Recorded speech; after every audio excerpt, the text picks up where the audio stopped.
2020년 6월 1일부터 2020년 6월 7일 주간의 강의 내용으로서 블록체인에 대해서 살펴보도록 하겠습니다. 블록체인에 대한 부분의 강의는 3주 동안 이루어지는데 오늘 강의할 내용은 첫 번째에 해당되는 부분이라고 생각하면 되겠습니다. 그래서 오늘 강의할 내용은 먼저 블록체인에서 주로 블록체인을 이제 비트코인을 가지고 설명을 하는데 그 비트코인에서 사용하는 은행의 그 계좌번호에 해당되는 주소와 그 다음에 그 각각의 그 거래 내역서가 되겠죠. 뭐 거래 장부라고 그러기도 하고요. 거래 장부라고 하면은 그 거래 건들이 적혀 있는 거기 때문에 오히려 장부라고 하면은 그 거래 건들을 담고 있는 블록체인의 블록에 가깝고 거래 그 자체는 거래 건 한 건, 두 건 할 때 그 거래 건들이라고 보면 되겠습니다. 트랜잭션이라고 하는 것은 거래 건, 거래 내역 그런 개념이 되겠습니다. 강의할 순서는 먼저 그 비트코인 어드레스 주소 개념에 대해서 살펴보고 그 다음에 거래 건수, 별 거래 내역, 트랜잭션에 대해서 살펴보도록 하겠습니다. 그 다음에 UTXO라 그래서 이게 Unspent Transaction Output Cache 란 말인데 보통 우리가 캐시라고 하면은 컴퓨터에서는 어떤 그 프로그램을 빨리 돌리기 위해서 어떤 그 아주 빠른 메모리에다가 소형의 메모리에다가 이렇게 먼저 이렇게 로딩해 와가지고 갖다 놓고 거기서 돌리는 그러한 개념을 이제 우리가 캐시라고 얘기하는데 이 그 UTXO도 unspent transaction이라는 것은 뭐냐 하면은 그 이중 결제가 되는 거냐 아니냐 하는 것을 따지는 문제죠. 그러니까 unspent라는 게 이미 그 아웃풋이 거래의 아웃풋 그러니까 그 어떤 그 갖고 오는 그러니까 그 갖고 오는 그 계좌번호의 주소의 그 내역이 한번 사용되어진 것이냐 아니면 아직까지 사용되지 않고 있는 거냐 그러니까 이중 결제냐 아니냐 이거죠. 그거를 해결하기 위한 그 캐시라고 보면 됩니다. 그러니까 그 메모리 공간이라고 아주 빨리 그거를 검사할 수 있는 메모리 공간. 그래서 특히 이제 그 비트코인에서 제대로 그 이해를 하려면은 이중 결제가 됐느냐 안 됐느냐 하는 것을 이해를 하기 위해서는 이 UTXO의 운용 개념을 잘 이해를 해야 됩니다. 그래서 이게 지금 보통 블록체인 이야기할 때 이 UTXO 이야기를 빼고 이야기하는 경우가 많은데 지금 비트코인에서는 이 UTXO가 상당히 중요한 그런 역할을 합니다. 그러니까 이중 결제를 알아내는 곳이 UTXO다 이렇게 우선 알고 넘어가도록 합시다. 그 다음에 또 하나 중요한 것이 트랜잭션을 설명할 때 트랜잭션 스크립트에 대해서 확실히 이해를 해야 됩니다. 이 트랜잭션 스크립트는 그 트랜잭션이 정말 그 돈을 어떤 계좌 주소에서 돈을 다른 사람의 계좌 주소로 넘길 때 그 갖고 오는 그 계좌 주소의 소유자가 맞느냐,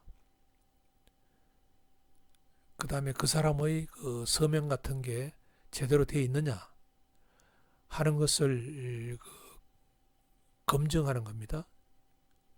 그러니까 위에 있던 이야기한 UTX-O는 이중 결제냐 아니냐 하는 것을 알아내는 그 비트코인에서의 어떤 그 방식을 설명하는 거고, 트랜잭션 스크립트는 그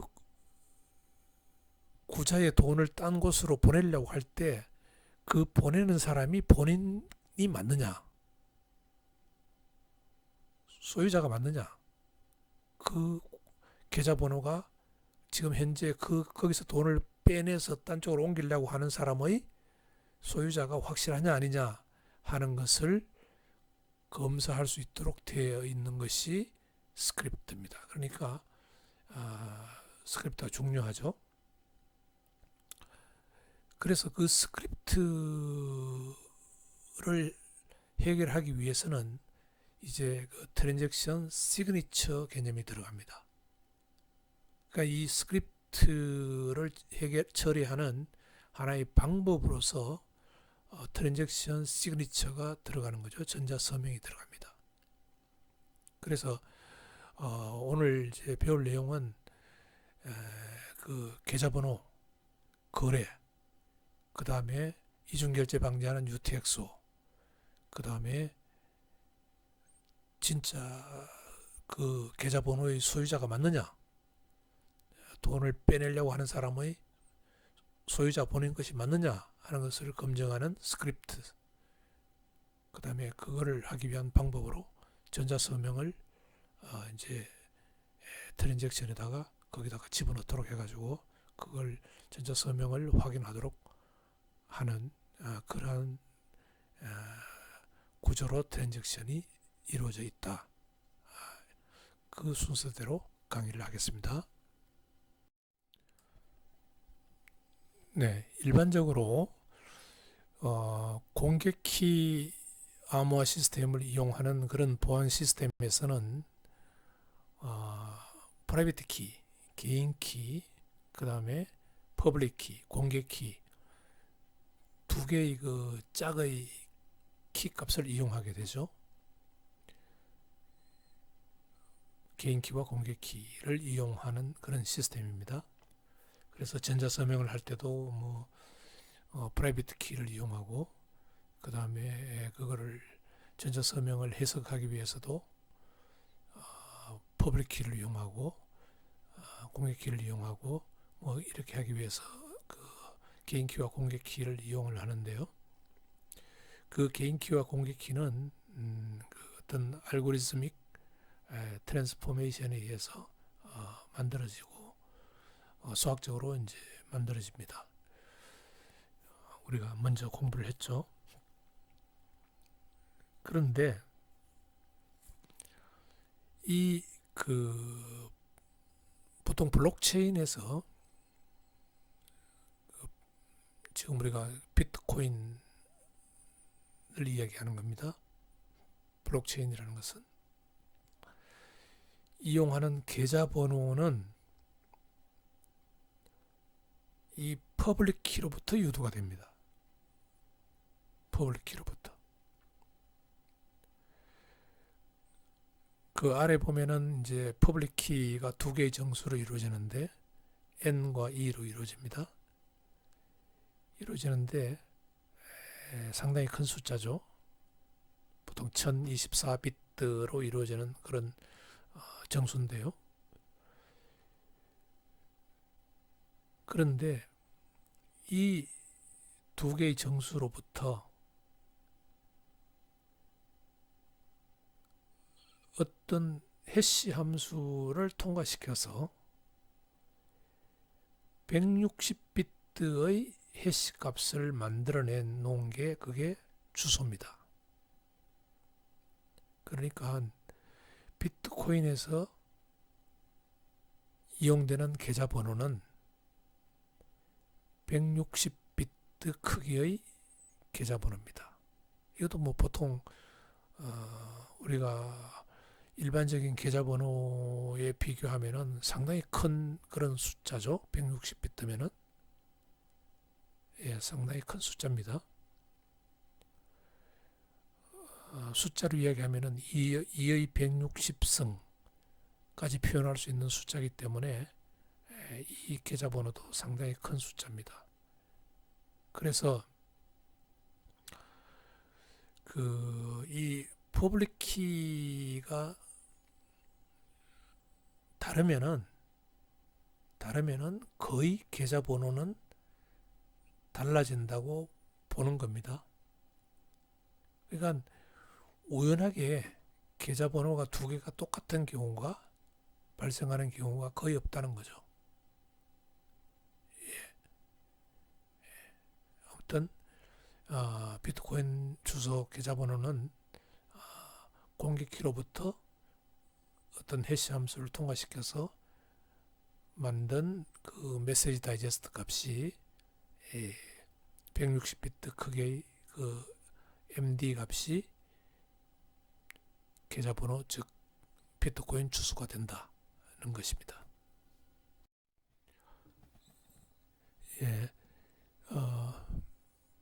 비트코인 어드레스를 어떻게 만드는 건지 대략적으로 먼저 한번 그림을 보면서 살펴보도록 합시다. 그 공개키 시스템에서 사용하는 공개키는 두 개의 정수로 이루어져 있다고 이야기를 했습니다.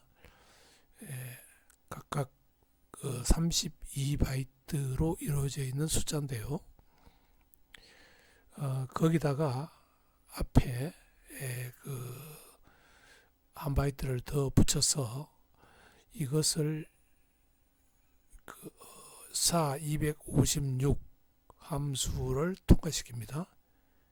그래서 256비트 크기의 메시지 다이제스트를 1차적으로 만들어내고 그 다음에 그것을 다시 한 번 더 RIPEMD 160이라는 이 함수, 이거 일종의 해시 함수인데 이걸 통과시킵니다. 그러면은 160비트 즉 그 20바이트가 만들어집니다.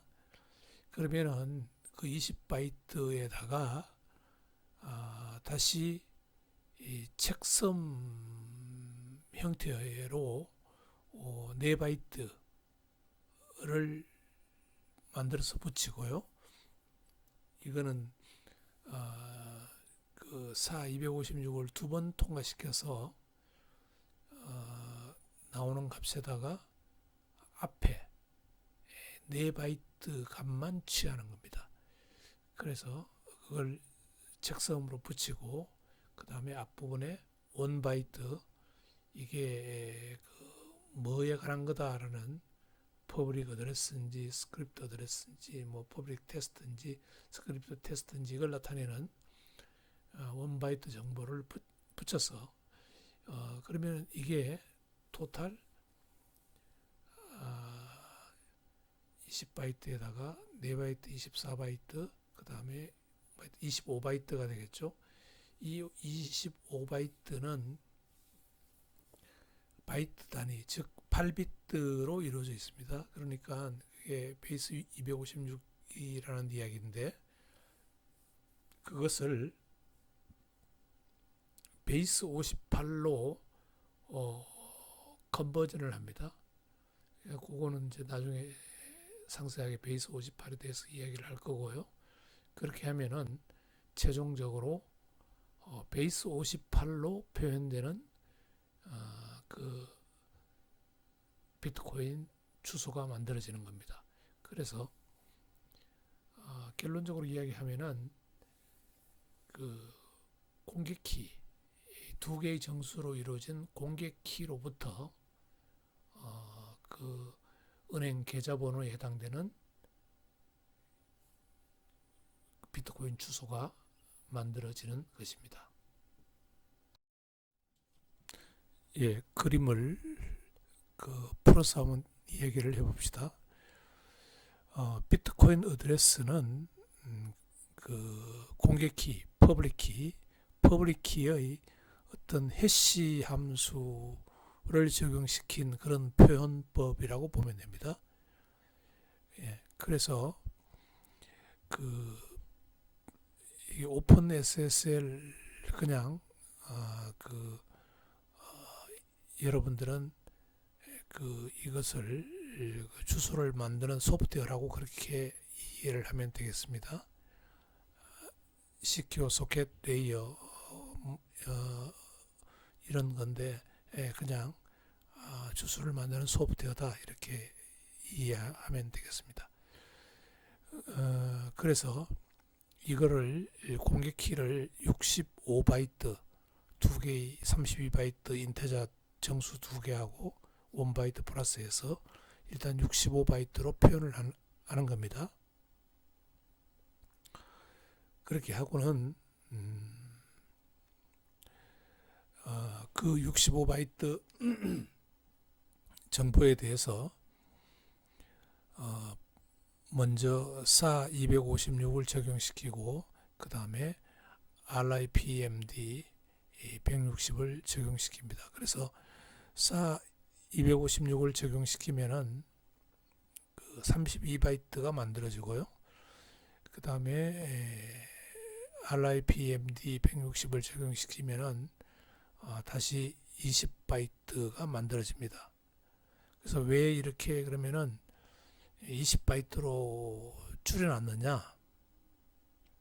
결국은 그 65바이트에서 20바이트로 줄여놨죠. 그러니까 공개키 정보 65바이트를 20바이트로 줄여놨습니다. 그래서 이 비트코인을 개발한 사람이 이제 사토시인데 사토시가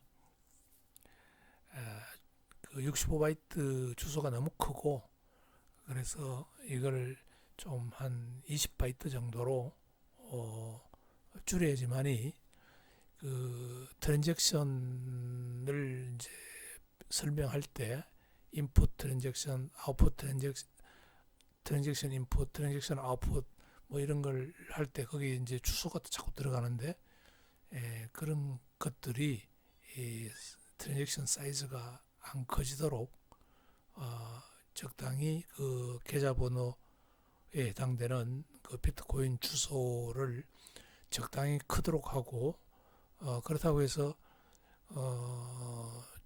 뭐 이런 비슷한 번호가 자꾸 만들어져 가지고 계좌번호가 만들어져서 충돌이 일어나면 안 되겠죠. 그래서 20바이트 정도면은 충분히 충돌이 일어나지 않는다. 그러니까 160비트죠. 160비트 정도 되면은 엄만에서는 그 서로 다른 사람이 우연하게 같은 주소를 사용하는 그런 일이 거의 일어나지 않는다. 이렇게 보고 20바이트로 그렇게 주소를 좀 줄이자. 그렇게 해서 하게 됐다고 그럽니다. 예, 책섬 앞에 그림에서 CS로 표현되어 있었던 4바이트 책섬은 그 RIPMD 160 해시 함수의 결과로 160비트 정보가 만들어지면은 그것을 SA 256에 통과시켜서 메시지 다이제스트를 만들고 그 다음에 이걸 또 한 번 더 SA 256을 또 통과시켜서 256비트의 이 메시지 다이제스트 값을 구합니다. 그런데 여기서 책섬으로 이용되는 것은 첫 번째 4바이트 256비트 중에서 첫 번째 4바이트만 이용합니다. 첫 번째 4바이트만. 그래서 이 책섬을 사용하는 이유는 여러분들 뱅크 카운트나 뭐 크레디트 카드 보면은 이게 타이핑이 잘못되는 건지 아닌지를 확인하기 위해서 확인하는 코드 그런 목적으로 이용되는 겁니다. 예. 그러니까 내가 계좌번호 같은 걸 막 이렇게 쳤는데 이런 계좌번호는 없습니다. 이렇게 바로 판단할 수 있는 게 그 어떤 책섬 값이 들어있기 때문에 아무렇게나 뭔가 내 계좌번호가 한 비트가 달라지거나 그렇게 되면은 그게 바로 이게 틀린 계좌번호라는 것이 바로 발견이 됩니다. 그래서 그런 목적으로 그 책섬 4바이트를 이용을 하는 겁니다. 예. 그래서 그 비트코인 어드레스가 그 복사하거나 타이핑할 때 뭐 정보를 잘못 이렇게 타이핑해 버렸다거나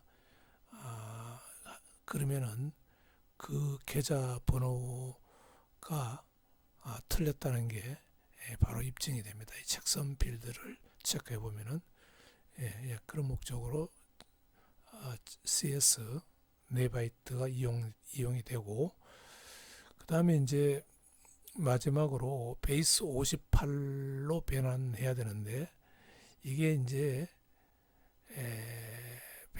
베이스 58은 한마디로 그 바이너리 데이터를 어떤 텍스트 형태로 인코딩하는 알고리즘입니다.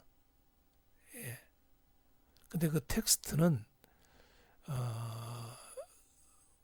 58개의 서로 다른 심볼밖에는 없습니다. 이 베이스 58은 베이스 68이 64개의 서로 다른 심볼로 텍스트를 만들듯이 이 베이스 58은 58개의 서로 다른 심볼로 텍스트를 만드는 그러한 방식입니다. 그래서 바이너리를 텍스트로 바꾸는데 베이스 64하고는 조금 다르게 베이스 58로 바꾸는 것이 이 비트코인 어드레스에서 사용하는 방법입니다.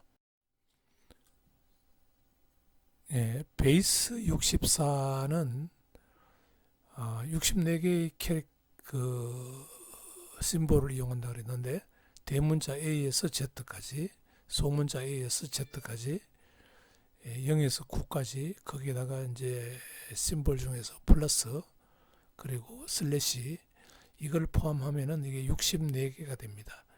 이 중에 하나로 표현하는 방법이고, 베이스 58은 위에 베이스 64에서 사용하는 그 심볼 중에서 그 6개를 제외시키는데요.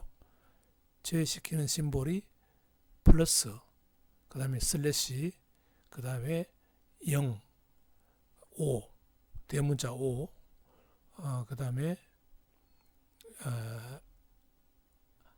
대문자 I, 그 다음에 소문자 L, 이것을 제외를 시킵니다. 그 제외시키는 이유가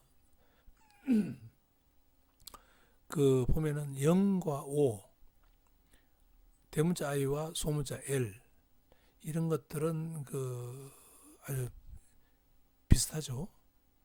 그래서 이게 그 에러를 유발할 수 있기 때문에 표현이 달라가지고 우리가 100개 적을 때 이게 뭔지, 이게 0인지 5인지, 그 다음에 뭐 대문자 I인지 소문자 L인지 이게 구분이 안 되기 때문에 문제가 있어서 이 부분은 빼는 겁니다. 그래서 58개로 그렇게 심볼 중에 하나를 선택해서 표현하도록 그렇게 만들어주고, 그래서 그 바이트를 그 캐릭터로 바꿔주는 그 방법은 계속 이게 58로 나누면서 그 나머지 값을 이렇게 표현하면 됩니다. 그 58개 중에 하나의 것으로 표현을 해서 나가면 된다. 리메인더를 리메인더 나머지 그걸 계속 이렇게 바꿔 나가면 됩니다.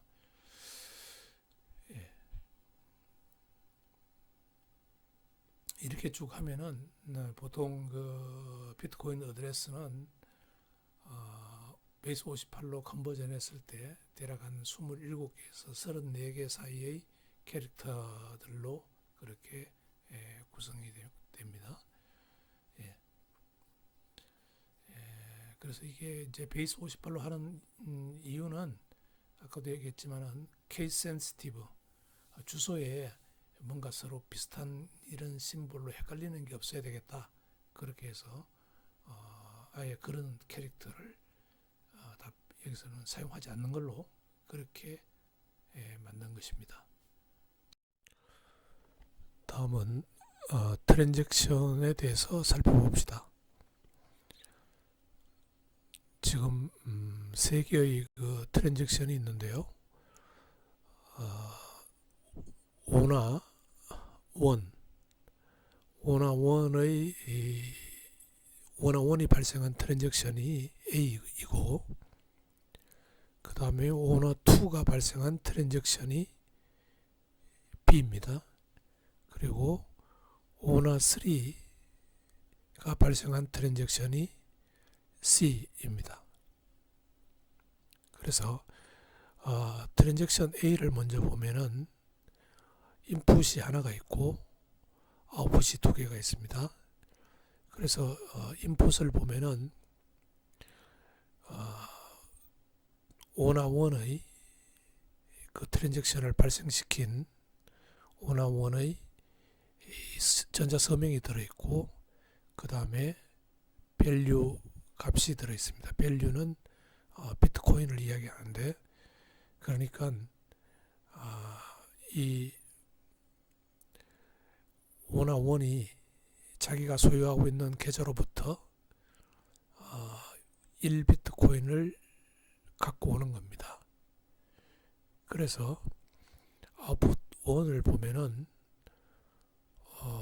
오나2의 퍼블릭 키 밸류가 0.5 이렇게 되어 있는데, 오나2의 퍼블릭 키는 나중에 상세하게 이야기하겠지만 이거는 오나2의 주소입니다. 주소, 계좌번호.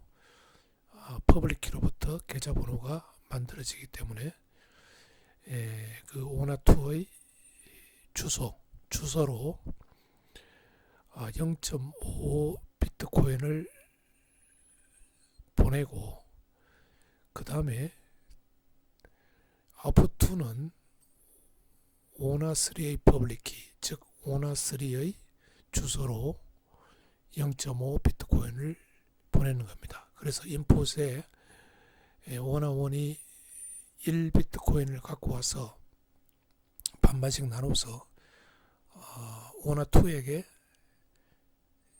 0.5 비트코인을 보내고 오나3에게 0.5 비트코인을 보내는 겁니다.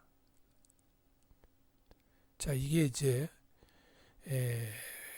거래가 성사되면은, 나중에 거래 성사됐다는 것은 블록화되어서 블록체인에 탑재가 되었다는 의미고, 그러면은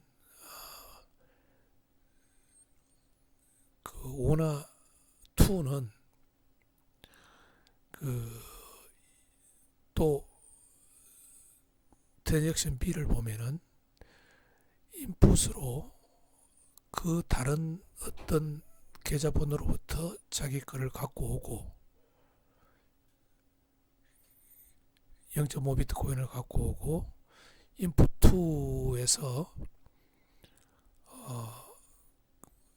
오나2의 전자서명을 가지고 그 트랜잭션 A의 아웃풋 1으로부터 0.5비트 코인을 갖고 옵니다. 그렇게 해서 트랜잭션 B에는 오나4의 계좌번호로 0.7비트 코인을 넘겨주는 거래가 트랜잭션 B가 되겠고, 트랜잭션 C는 그 트랜잭션 A 아웃풋 2로부터 0.5비트 코인을 오나3의 전자서명과 함께 갖고 와서 그것을 오나5의 계좌번호로 0.5비트 코인을 넘겨주는 그런 트랜잭션이 트랜잭션 C가 되겠습니다. 그러면은 여기서 보면은 그 인풋 트랜잭션도 여러 개가 있을 수 있고, 트랜잭션에서 인풋도 여러 개가 있을 수 있고, 아웃풋도 여러 개가 있을 수 있습니다. 그래서 여기서 이제 트랜잭션을 보면은 비트코인의 특징이 나타나는데요. 그래서 비트코인은 어떤 특정 계좌의 밸런스 형태로 저장되지 않고 인풋 주소에서 갖고 와서 아웃풋 주소로 전달하는 거래 장부 형태로 보관되고 있다는 겁니다. 은행하고는 다르죠. 은행에서는 잔고 형태로 저장되지만은 블록체인에서는 거래 내역, 누구한테 얼마가 보냈다 하는 거래 장부 형태로 보관이 되어 있습니다. 여기서 또 특징은 인풋으로 갖고 올 때는 100%를 모두 다 갖고 와야 됩니다. 남겨놓고 갖고 올 수는 없습니다. 그래서 트랜잭션 A에서 트랜잭션 B로 아웃풋 1에서 트랜잭션 B의 인풋 2로 넘어갈 때 보면은 0.5비트 코인을 전체가 다 넘어가야 됩니다. 남겨두면 안 됩니다. 그 다음에 트랜잭션 자체에서 보면은 인풋과 아웃풋의 트랜잭션에서 취급하는 그 비트코인의 총합이 같아야 됩니다. 그래서 트랜잭션 B를 보면은 인풋 1에 0.2비트코인, 인풋 2에 0.5비트코인, 합이 0.7비트코인이죠.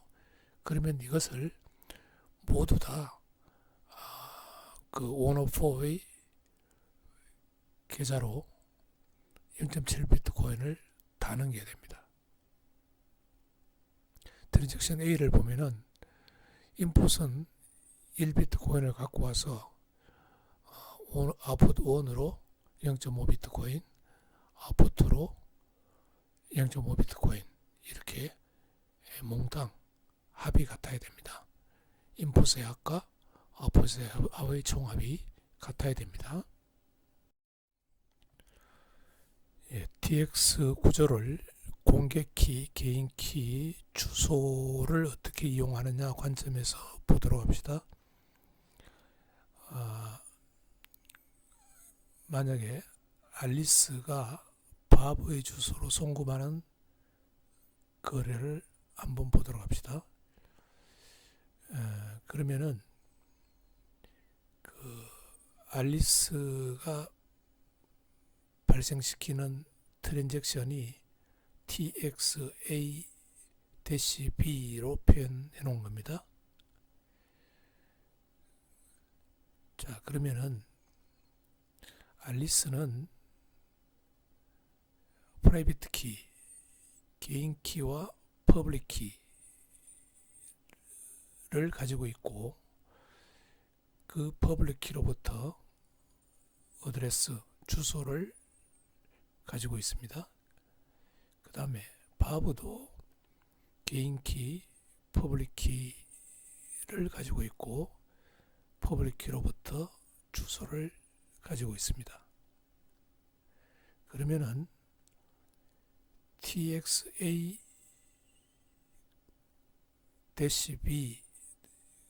트랜잭션에서는 txin과 txout을 보면은, 먼저 txin을 봅시다. txin을 보면은 스크립트 시그널 SIG로 표현되어 있는 그 부분을 보면은 SIG, 이거는 전자서명입니다. 그 다음에 pubkey, 이것은 공개키입니다. 그 다음에 여기서 꺽쇠로 이렇게 갈로 대신에 꺽쇠로 표현해 놓은 것은 어떤 값, 데이터라는 뜻입니다. 그러니까 전자서명 그 자체라는 뜻입니다. 그래서 전자서명은 앨리스의 개인 키로 서명한 거고, 퍼블릭 키는 앨리스의 공개 키가 되겠습니다. 그래서 인풋에는 중요하게 들어가야 되는 게 그 트랜잭션 오너의 전자서명과 공개키가 여기에 들어가야 됩니다. 그 다음에 트랜잭션 1이 그 전에서 이제 비트코인을 갖고 와야 되기 때문에 그전 트랜잭션 아웃풋을 레퍼한다 그러는데, 이 화살표 방향으로 가리키고 있습니다. 여기서 돈을 갖고 오는 거죠. 그래서 그 그림에서 보면은 TX previous 트랜잭션으로부터 아웃풋으로부터 돈을 갖고 옵니다. 그런데 TX out을 보면은 subscript public key, 그래서 OP DUP, OP 해시 160, 해시 pub key X, OP equal verify, OP 체크 시그널. 여기서 OP로 시작하는 것은 커맨드, 이렇게 처리하라는 그런 명령어고, 해시 pub key hex는 꺽쇠로 이렇게 표현되어 있죠. 꺽쇠로 이렇게 표현되어 있는 것은 값이라는 뜻입니다. 그러니까 이 값이 어디에 해당되는 거냐 하면은 앨리스의 주소에 해당되는 겁니다. 주소가 여기 해시 pub key hex 값으로 들어가 있는 것입니다. 그러면은 앨리스는 이전 TX의 그 주소로부터, TX 아웃으로부터 비트코인을 갖고 오는 겁니다. 갖고 와서 그거를 이제 바보의 주소로 보내야 되기 때문에 그 TX 아웃에는 바보의 주소가 들어가게 되는 것입니다.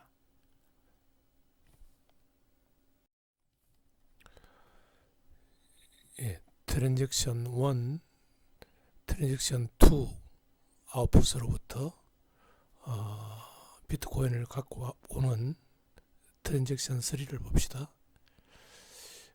그러면은 이 트랜잭션 1, 2, 3는 아래 그림에 있는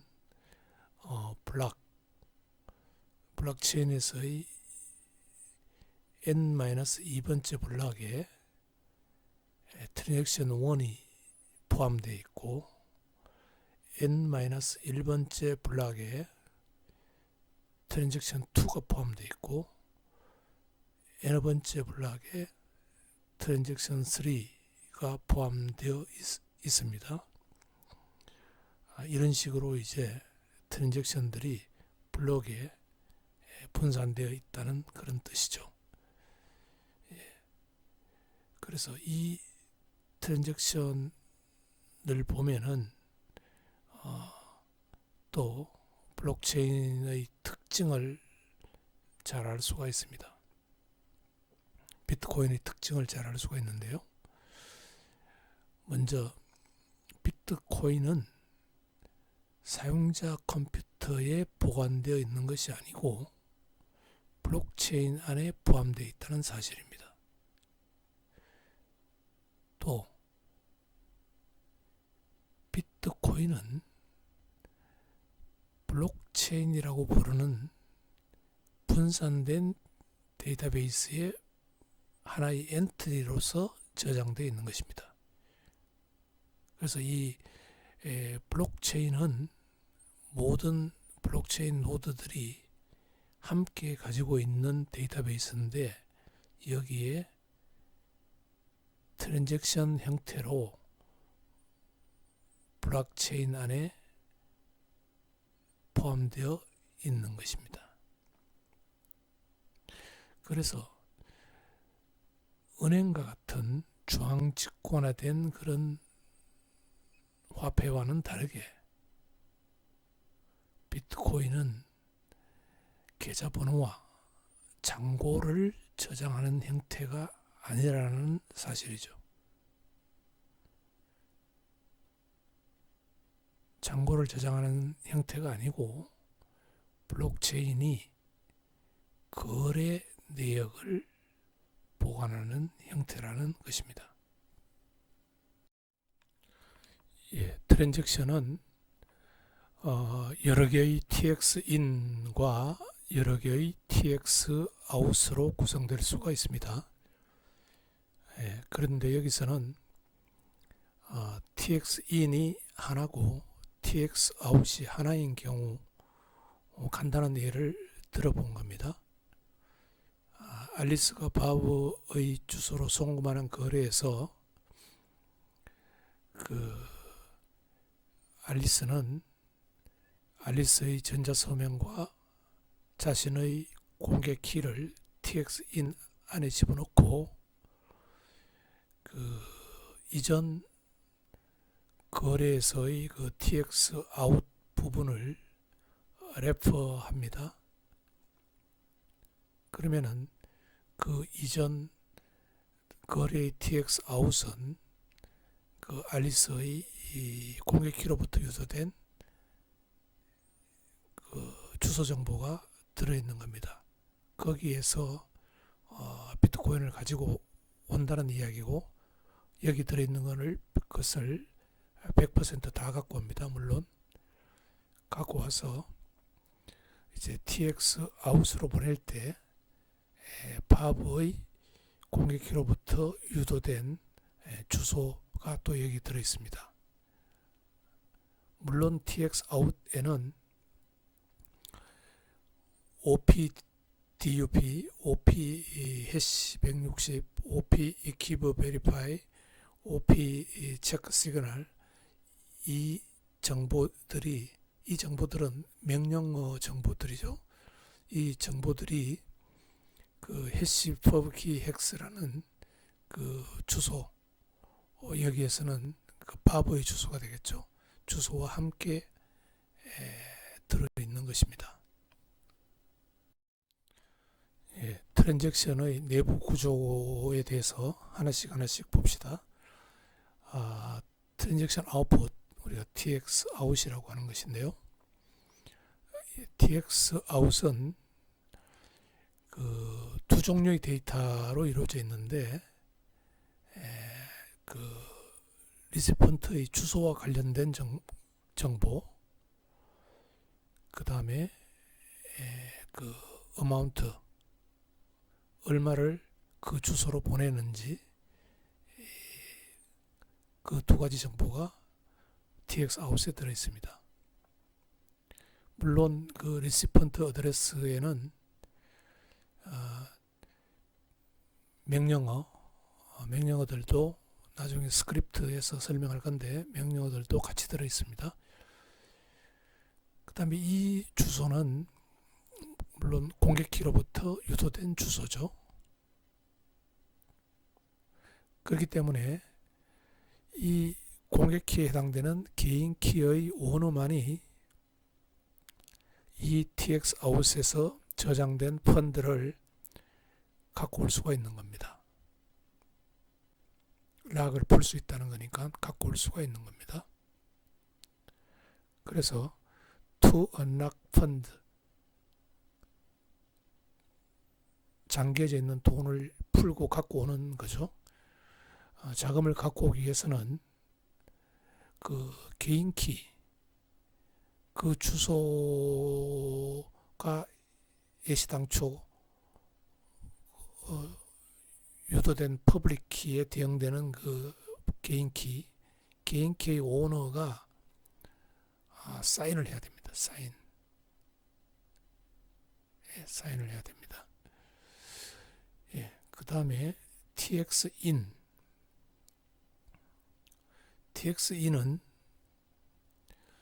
그 이전 트랜잭션 아웃풋을 레퍼런스 하고 있죠. TXIN에서 에서는 어디서 돈을 갖고 올 건지 그걸 결정을 해야 되니까 가지고 오는 곳, 그게 previous transaction output이죠. 거기서 갖고 온다는 겁니다. 그것을 명시를 해야 되고, 그 다음에 TXIN에는 전자서명이 들어가야 됩니다. 그러니까 그 이전 갖고 오는 곳 TXOut에 있는 자금을 갖고 오려 그러면은 그 TXOut 과 관련되는 퍼블릭 키와 짝을 이루는 개인 키로 사인을 해야 되는 겁니다. 거기 this signature must be done with the private key associated with the public key in the Bitcoin address. 그러니까 갖고 오려고 하는 곳의 비트코인 주소와 관련해 있는 그 공개 키와 연관된 개인 키로 서명이 일어나야 된다는 거죠. 그래서 이게 서명이 맞지 않으면은 그 돈을 못 갖고 오는 거죠. 그런 트랜잭션은 인밸리드, 유효하지 않는 거라서 블록체인 네트워크에서부터 버려지게 됩니다. 트랜잭션은 여러 개의 그 TXIN과 여러 개의 TXOUT으로 이루어질 수가 있습니다. 최소한 한 개의 TXIN, 한 개의 TXOUT은 꼭 있어야 되죠. 그래서 그 거래의 목적은 TXIN들이 가리키는 그 곳에 있는 자금을 TXOUT이 가리키는 곳에 있는 주소로 넘기는 데 목적이 있는 것입니다. 그래서 트랜잭션에서의 그 인풋은 항상 이전 트랜잭션들의 어떤 아웃풋을 가리키고 있어야 됩니다. 레퍼런스 하고 있어야 됩니다. 그래서 이전 트랜잭션 아웃풋은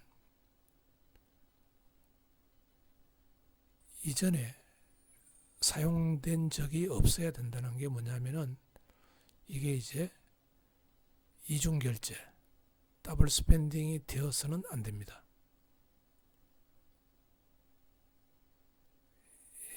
이중결제가 되어서는 안 됩니다.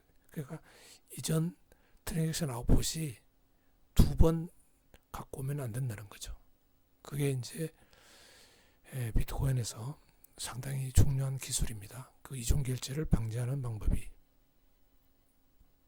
그에 대해서는 나중에 UTXO에서 다시 상세하게 설명할 겁니다.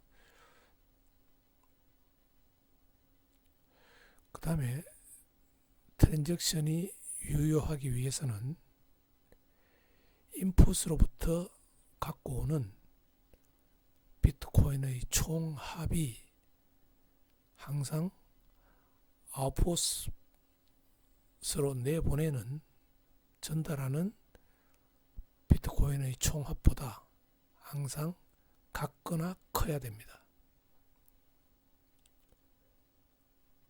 만약에 인풋 합이 더 클 때 아웃풋 합보다 그 차액은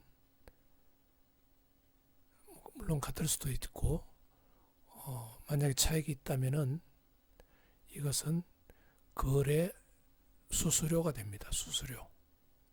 그래서 이 거래 수수료는 그 차액, 이 거래 수수료는 블록을 생성하는 채굴자, 마이너들이 갖게 되는 겁니다. 수수료로서 채굴자들이 갖게 됩니다. 채굴자의 역할은 블록을 만드는 거죠. 블록 안에 이 트랜잭션을 블록 안에 태워주는 대신에 그 수수료를 가지는 겁니다. 채굴자는. 지금 보는 슬라이드를 보면은 트랜잭션의 그 특징을 잘 볼 수가 있는데요.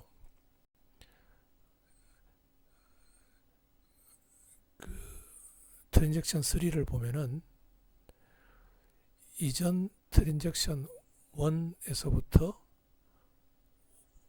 5밀리 비트코인을 갖고 오고, 단위가 밀리 비트코인이라고 합시다. 그 다음에 두 번째 인풋을 보면은 트랜잭션 2로부터 5밀리 비트코인을 갖고 옵니다.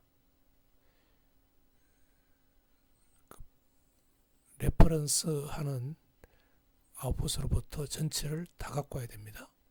그러면은 총 10밀리 비트코인을 가지고 왔죠. 트랜잭션 3에서. 그래서 어떤 사람에게 내가 6밀리 비트코인을 보낸다고 합시다. 아웃풋에 6밀리 비트코인을 보내고, 그러면은 4밀리 비트코인이 남아있죠. 아직까지. 그러면은 3밀리 비트코인은 다른 아웃풋으로 보내는데, 이 아웃풋이 자기 자신의 계좌로 보내는 겁니다. 딴 사람한테 보낼 데가 없으니까 자기 자신의 다른 또 계좌로 보냅니다. 그러면은 총 9밀리 비트코인이 사용됐죠. 이렇게 두면은 차액에 해당되는 1밀리 비트코인은 채굴자가 가지게 됩니다. 그러니까 거래 수수료로 채굴자가 가지게 되는 것입니다. 트랜잭션을 완성하기 위해서는 그 각각 트랜잭션 인풋마다 그 사인을 넣어야 됩니다. 그래서 지금 트랜잭션 3를 예를 들어 보면은 인풋이 2개가 있죠. 그게 인풋마다 사인을 해 넣어야 되는데, 사인하는 과정은 아래와 같이 사인을 합니다. 즉 트랜잭션 예를 들어서 3라고 하면은 이 트랜잭션 3 전체에 대해서 복사가 하나 만들어집니다. 복사를 일단 만들고, 그 다음에 그 복사본에다가 거기 사인을 들어갈 자리, 즉 스크립트 시그로 표시되어 있는 사인을 들어갈 자리에 우선 퍼블릭 키, 공개 키를 거기다가 집어넣습니다. 한번, 그 공개 키가 2번 들어가 있는 거죠. 원래 공개 키가 있었고, 그 다음에 스크립트 시그 부분에 그 스크립트 퍼블릭 키, 그 부분을 집어넣어 가지고, 그래서 전체에 대해서 그 트랜잭션 전체에 대해서 해시를 하고 난 뒤에, 그 다음에 그 메시지 다이제스트 값을 그 비트코인 어드레스, 그러니까 거기 보면은 인풋이 트랜잭션 3의 처음 인풋은 트랜잭션 1의 아웃풋을 가리키고 있고, 인풋 그 두 번째 인풋은 트랜잭션 2의 아웃풋을 가리키고 있죠. 그러니까 트랜잭션 3의 첫 번째 인풋에 들어가는 시그니처는 그 트랜잭션 1의 아웃풋, 거기에 해당되는 개인 키로 시그니처를 만들어야 되고, 그 메시지 다이제스트 부분을 암호화를 해야 되고, 그 다음에 두 번째 인풋에 들어가는 전자서명은 트랜잭션 2의 아웃풋 어드레스에 해당되는 그 개인 키로 메시지 다이제스트 부분을 암호화를 해야 된다는 거죠. 그렇게 해서 각각 인풋마다 그 시그니처를 집어넣어서 그렇게 트랜잭션을 완성을 해야 된다는 겁니다. 예. 오른쪽 그림에 빨간색 테두리로 쳐져 있는 부분을 보면은 그 센더라고 하는 부분이 그 TX-in에 대한 모든 정보를 총괄하고 있고, 리시버 쪽이 TX-out에 대한 정보를 가지고 있고, 그 다음에 어마운트는 이제 얼마를 보낼 거냐 하는 그 액수를 그냥 일반적으로 써놓은 겁니다. 예, 그 부분에 대해서 트랜잭션 전체에 대해서 개인키로 암호화를 해서 전자서명을 만들어서 그 인풋에 집어넣어 준다는 뜻입니다. 예. 앞 슬라이드에서 이제 인풋마다 전자서명이 들어가면은 이제 그 트랜잭션이 완성이 된 겁니다. 그러면은 트랜잭션이 완성이 되면은 그것을 이제 블록체인 네트워크로 내보내게 되죠. 그러면은 그 블록체인 네트워크에서 이 트랜잭션을 받은 수신한 첫 번째 노드는 과연 이 트랜잭션이, 현재 수신한 이 트랜잭션이 유효한 건지 아닌지를 입증을 해야 됩니다. 그 입증하는 과정은 다음 슬라이드에서 설명할 거고요. 그래서 만약에 트랜잭션이 입증을 해보니까 이게 올바르다, 밸리드하다, 코렉트하다 고 판명이 나면은 그 블록체인 노드는 그것을 다른 노드에게 이것을 퍼뜨려 줍니다. 전달해 준다는 거죠. 예. 그래서 그걸 또 받은 노드는 또 입증을 하고 또 유효하면은 또 다른 노드로 전달해 주고, 그래서 결과적으로 트랜잭션이 하나가 만들어지면은 그게 모든 블록체인 노드로 전파가 되는 겁니다. 만약 그 트랜잭션이 유효하다고 하면은 모든 노드가 트랜잭션을 정보를 공유를 하게 되는 거죠. 수신하는 노드가 트랜잭션을 체크하는 방법은 세 가지 단계로 이루어집니다. 거기에 빨간색 테두리, 그 다음에 주황색 테두리, 푸른색 테두리로 일어나는 그 세 가지 방법으로 체크가 이루어지는데, 먼저 빨간색 테두리를 봅시다.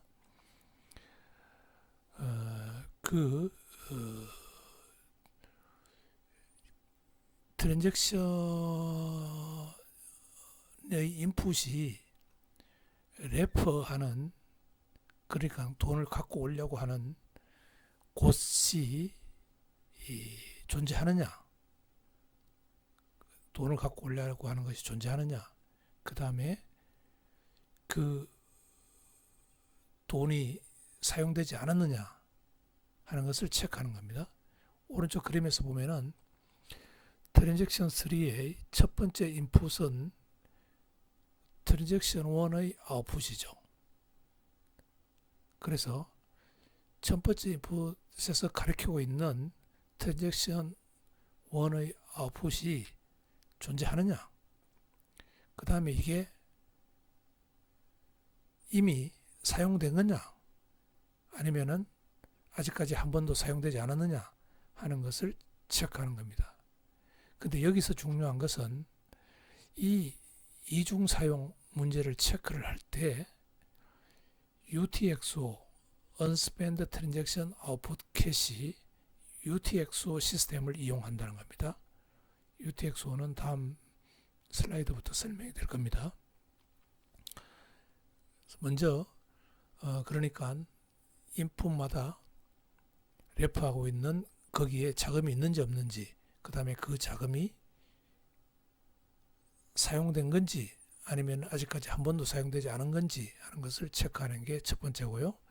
두 번째는 그 트랜잭션 3에서 보면은 인풋의 토탈 비트코인 합과 아웃풋의 비트코인 합을 체크를 합니다. 그래서 지금 보면은 인풋의 합이 10이고 아웃풋의 합이 9죠. 그러면은 이 그 차액은 그 나중에 마이너 노드가 그 채굴자가 그 코인베이스 트랜잭션 거기에다가 이걸 다 집어넣는 겁니다. 코인베이스 트랜잭션 이거는 이제 채굴자의 이 그 장부나 마찬가지인데 그쪽으로 이 차액만큼은 다 들어가는 겁니다.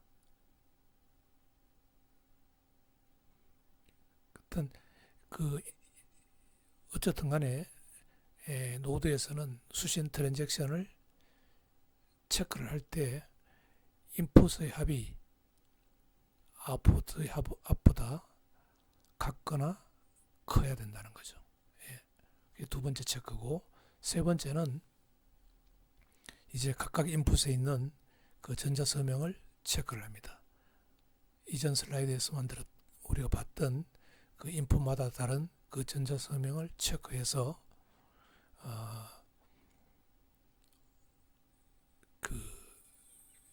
그 인풋이 유효한지 아닌지를, 트랜잭션이 유효하지 않는지를 체크한다는 거죠.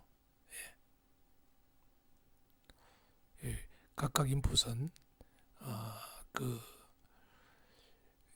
래퍼하고 있는 그곳의 주소와 관련된 퍼블릭 키와 관련된 그 개인 키로 사인이 되어 있으니까 그 퍼블릭 키를 이용해서 체크를 하는 겁니다.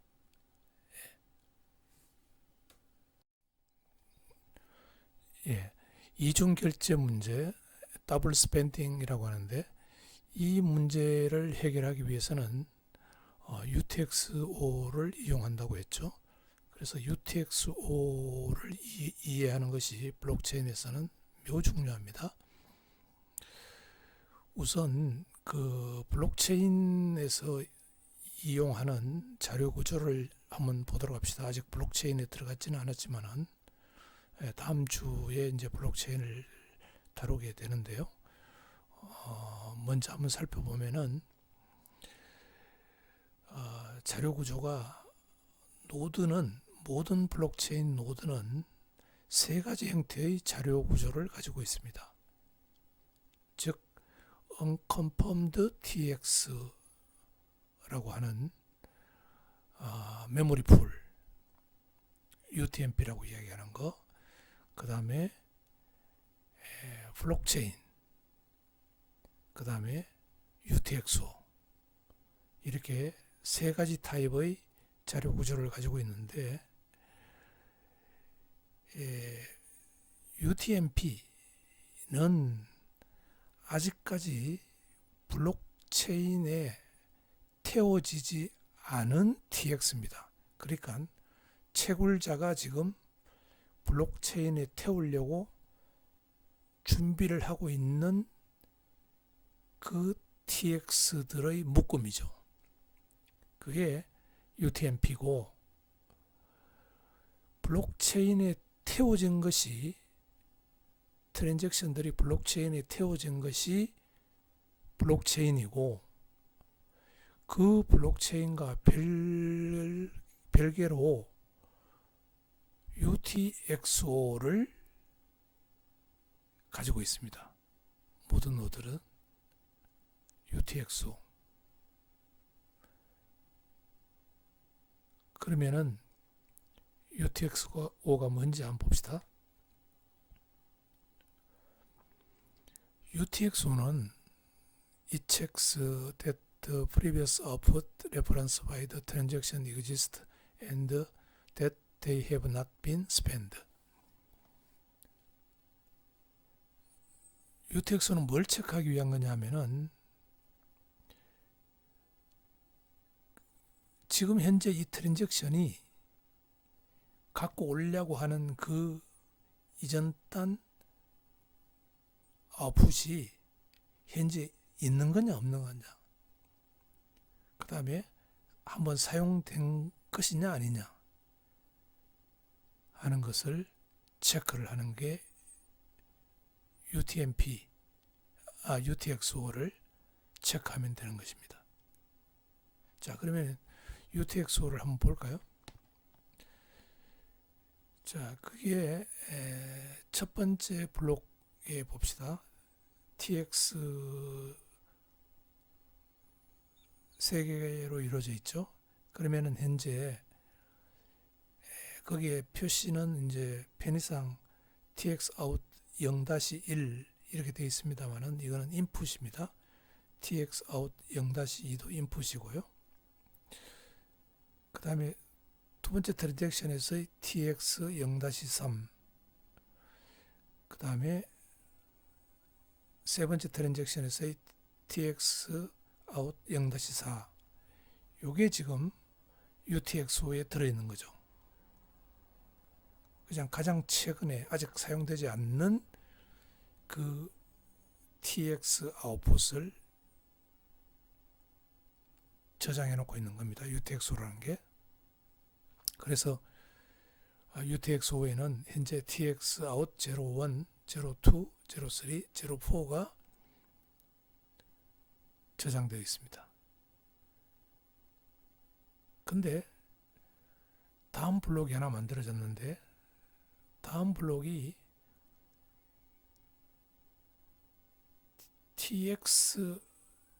첫 번째 TX에 TX out 1이 뭐에 의해서 만들어졌느냐 하면은 TX 01,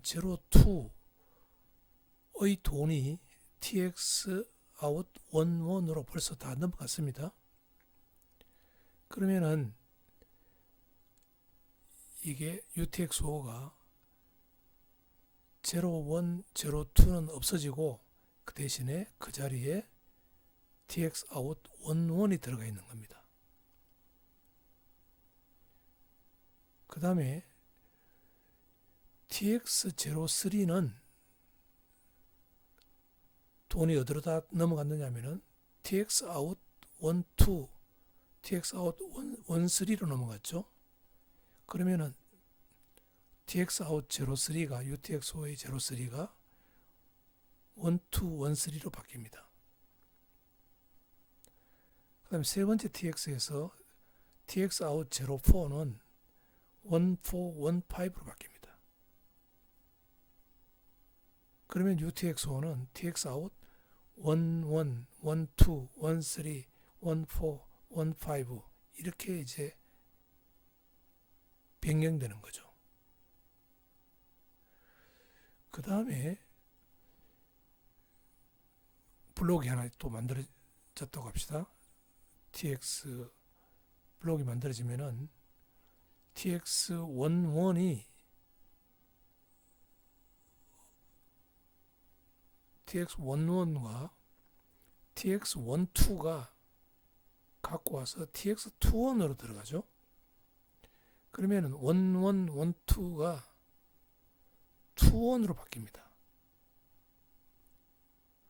그 다음에 TX13가 2223로 바뀝니다.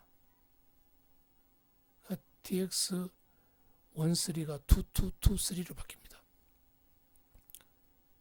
그런데 TX1415는 아직 사용되지 않았죠.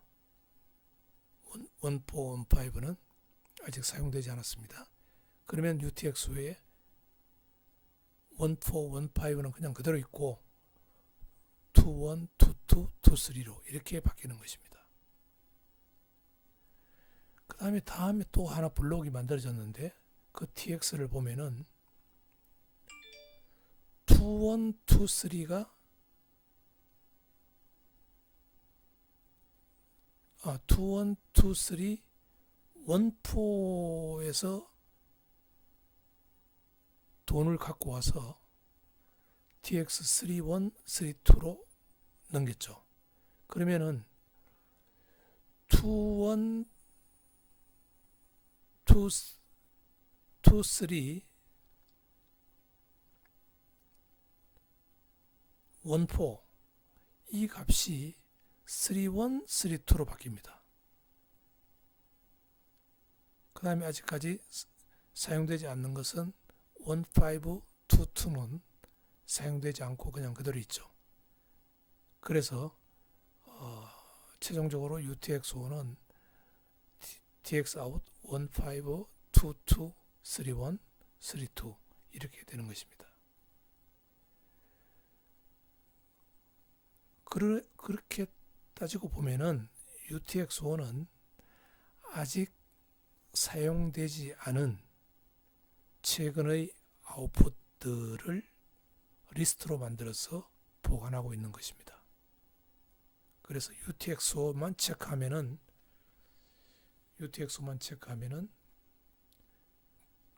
그 거래하려고 하는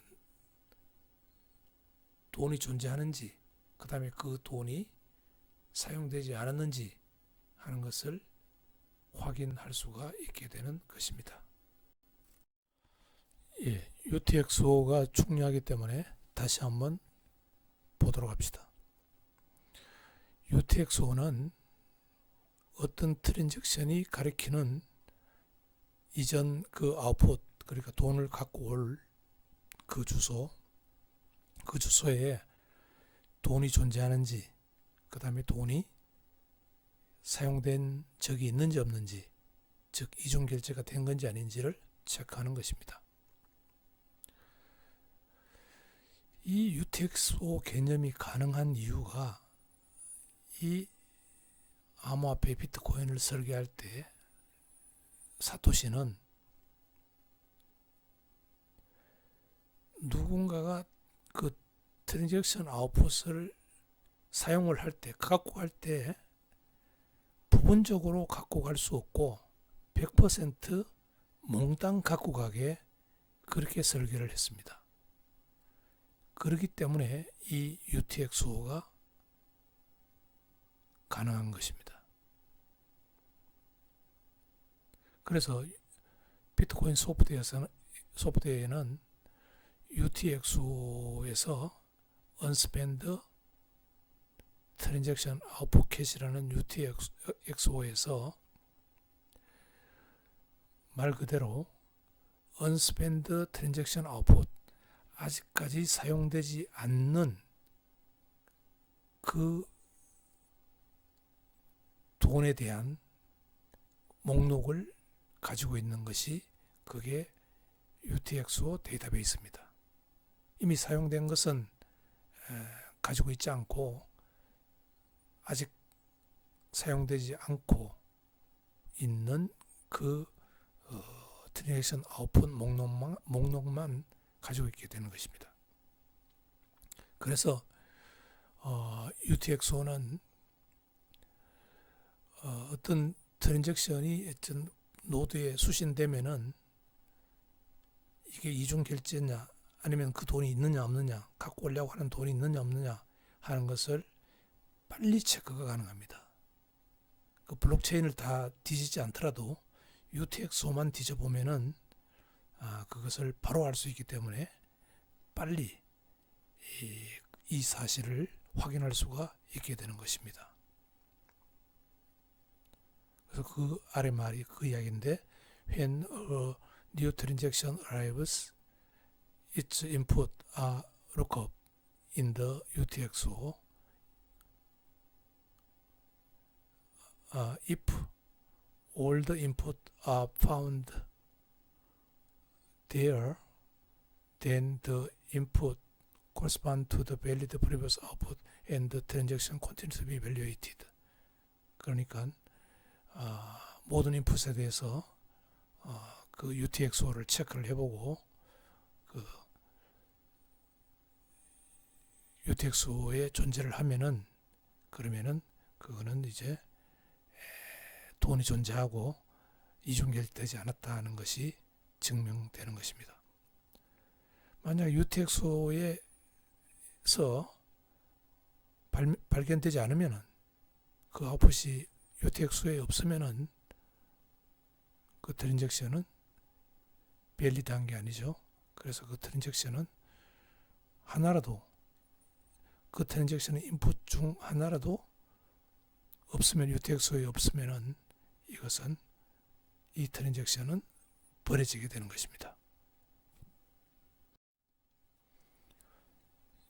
예, 위 그림을 다시 한번 설명을 하고 있습니다. 원래 UTXO는 TXOUT 01, 02, 03, 04였는데 그 이제 01, 02가 사용이 됐죠. 100% 사용이 되면서 11로 다 넘어갔죠. 그래서 01, 02는 11로 바뀌었고 UTXO에서 그 다음에 03도 12, 13으로 넘어갔죠. 그래서 03가 12, 13으로 바뀌었고, 그 다음에 04도 14, 15로 바뀌었죠. 14, 15로 바뀌었어. 그래서 11, 12, 13, 14, 15가 됐고, 그 다음에 또 블록이 하나 만들어지면서 11이 그 다음에 12가 두 개가 21로 넘어갔죠. 그래서 11, 12는 21로 바뀌었고, 그 다음에 13은 22, 23으로 바뀌었습니다. 13은 22, 23으로 바뀌었고, 아직까지 14, 15는 그냥 그대로 있고요. 그 다음에 그 마지막 블록에서 21, 23, 14가 31, 32로 넘어갔죠. 31, 32로 넘어가고 15, 22는 그냥 그대로 있습니다. 이런 식으로 아직 사용되지 않은 거, 아는 그 TX-OUT만 이렇게 보관하고 있는 것이, 그게 UTXO입니다.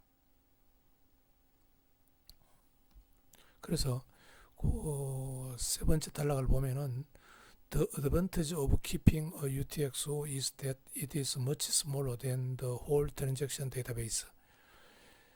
그 블록체인 전체를 유지하는 것보다가 그 UTXO 형태로 처리를 해주면은 훨씬 그 데이터 사이즈가 작아지죠. 그래서 램에서는 UTXO를 램으로 유지하기가 쉽고 또 체크하는데 시간도 아주 빨라진다는 겁니다. 그래서 우리가 블록체인에서 비트코인이 어디 존재하느냐 하는 문제를 한번 이야기해 보면은, 비트코인은 블록체인에 있는 UTXO 안에 존재한다고 이렇게 이야기할 수 있는 거죠. 예, 아직 사용되지 않는 돈의 리스트를 UTXO가 갖고 있기 때문에 그 돈은 잔고는 UTXO가 보관하고 있다 이렇게 볼 수가 있는 것입니다. 다음으로 그 트랜잭션 스크립트를 보도록 합시다. 트랜잭션 스크립트는 어떤 트랜잭션을 받았을 때 그 트랜잭션을 체크하는, 검증하는 그 방법과 그 다음에 어떤 데이터를 가지고 체크하라는 그 값들을 트랜잭션 안에 포함하고 있고, 그것을 어떻게 운용하라는 게 그게 트랜잭션 스크립트에 지적하고 있는 사항입니다. 그래서 트랜잭션 스크립트는 txin 내에 있는 스크립트 sig 부분과 txout에 있는 스크립트 pubkey 부분으로 나누어서 볼 수 있습니다. 먼저 스크립트 sig는 여기에 그 전자서명 sig, 그 다음에 퍼블릭 키, 공개키 정보, 이 정보를 포함하고 있고요. 그 다음에 스크립트 퍼블키, 여기에는 명령어인 opdup, op 해시 160, 그 다음에 데이터인 해시 퍼블키 헥스, 그 다음에 역시 명령어인 op equiv verify, op check signal 이렇게 구성되어 있습니다. 그래서 그 스크립트 어떤 트랜잭션이 들어오면은 그 트랜잭션의 스크립트 sig에 있는 sig 부분이 먼저 스택 안으로 집어넣습니다. 그 다음에 pubkey, 스크립트 sig에 있는 pubkey 부분을 스택 안에 집어넣습니다. 자, 그러면은 거기에 파란색으로 이렇게 표시해 놓은 그 데까지가 현재 이루어진 부분입니다. 그리고 txin이 가리키고 있는 그 이전 tx previous의 txout을 보니까 거기에 스크립트 pubkey에 이제 opdup부터 시작해서 이렇게 op check sig까지가 있죠. 그걸 하나씩 이제 실행을 하는 겁니다. 그래서 거기를 보니까 opdup 하라고 되어 있죠. 커맨드가. 그러면은 opdup를 하면은 아래 왼쪽 그림을 보면은 opdup를 하니까 그게 그 아래 부분에 있는 pubkey 부분을 하나를 더 복사를 하는 겁니다. 복사를. duplicate. 그러니까 복사가 됐죠. 그러니까 스택에 복사가 돼서 하나가 더 올라가는 겁니다.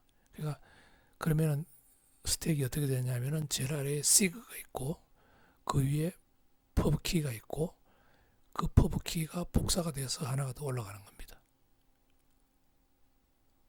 그 다음에 이제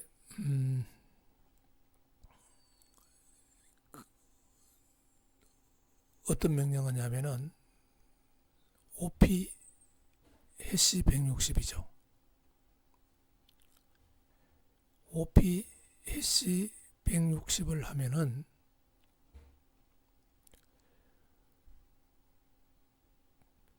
그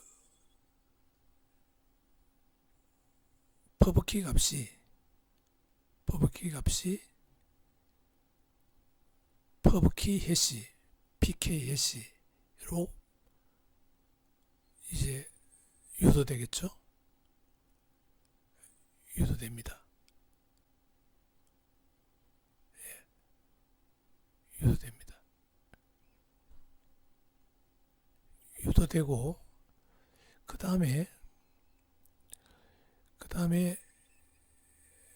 그 스크립트 퍼브키의 그 다음 명령이 뭐냐, 명령이 아니고 해시 퍼브키 헥스 그 값을 위에 올려놓게 되는 겁니다. 그러면은 이제 스택에는 아래로부터 다시 보면은 sig 퍼브키 pk 해시 요거는 op 해시 160 함수에 의해서 유도되는 값이죠. 그 다음에 그 위에 해시 퍼브키 헥스 요거는 아까 tx 아웃에 있는 정보를 갖고 온 거죠. 예, 이렇게 갖고 와서 그 다음에 이제 명령어가 뭐냐 하면은 op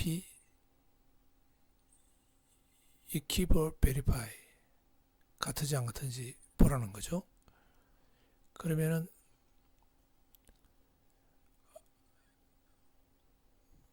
스택에 위에 있는 두 개 값 해시 퍼브키 헥스와 그 바로 아래에 있는 pk 해시 요 두 개를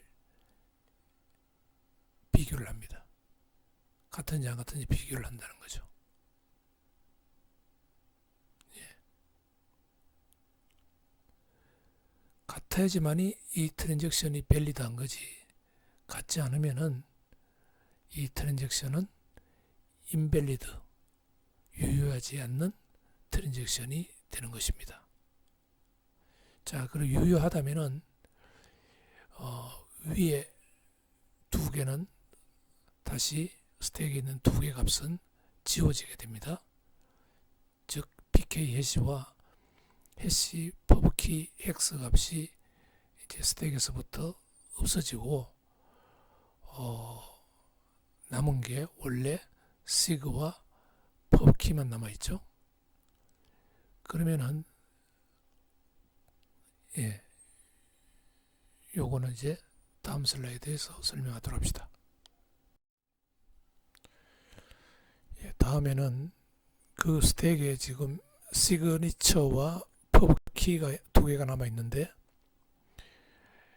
op 체크 시그널 sig 이 명령을 실행하는 겁니다.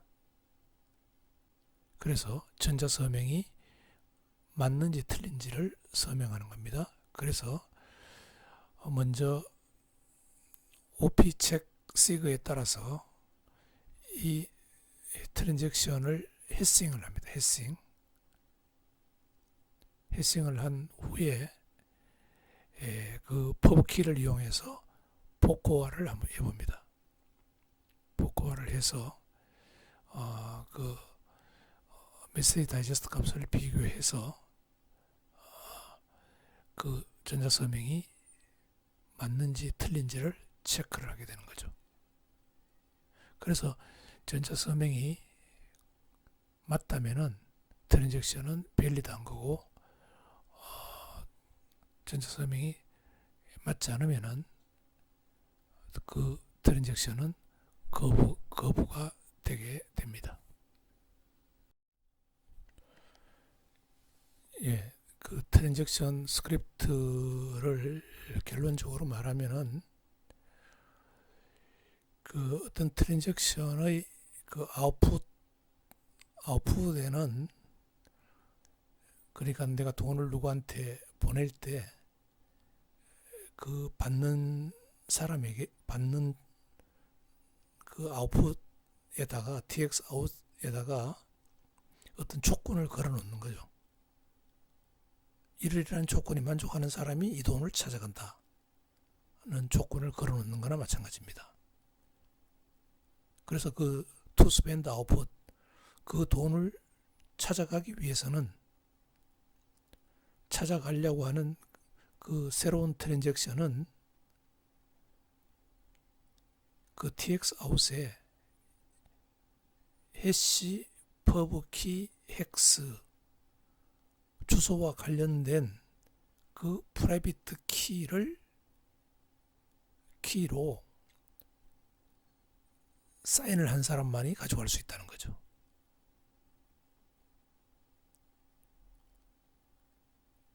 예. 그리고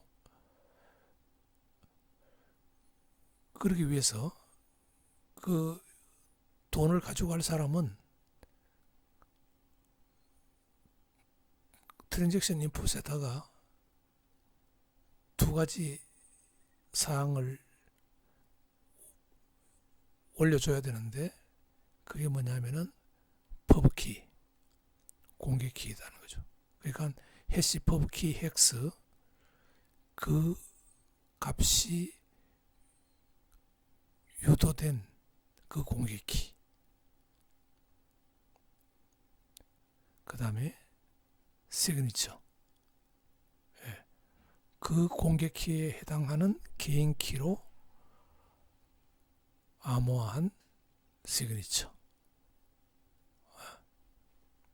그 말이 곧 그 해시 퍼브키 헥스의 주소의 소유자가 지금 돈을 가지고 가려고 하는 그 사람이 맞다라는 것을 입증하는 시그니처를 거기다가 적어줘야 된다는 거죠.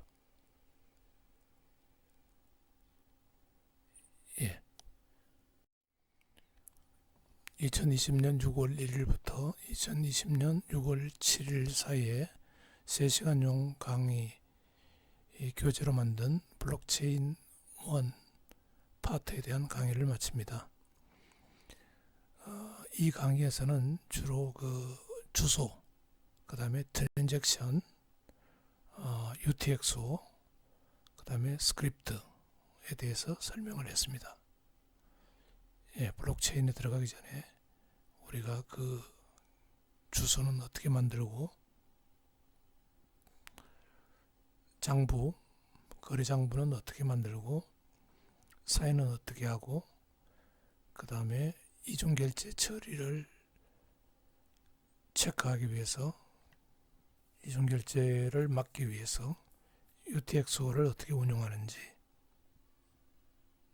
그 다음에 트랜잭션이 유효한지 아닌지 검증을 어떻게 하는지 그 부분을 살펴봤습니다. 그러면 다음 주에는 본격적으로 블록체인 파트 2에 들어가서 블록체인에 대해서 더 심층적으로 보도록 합시다. 감사합니다.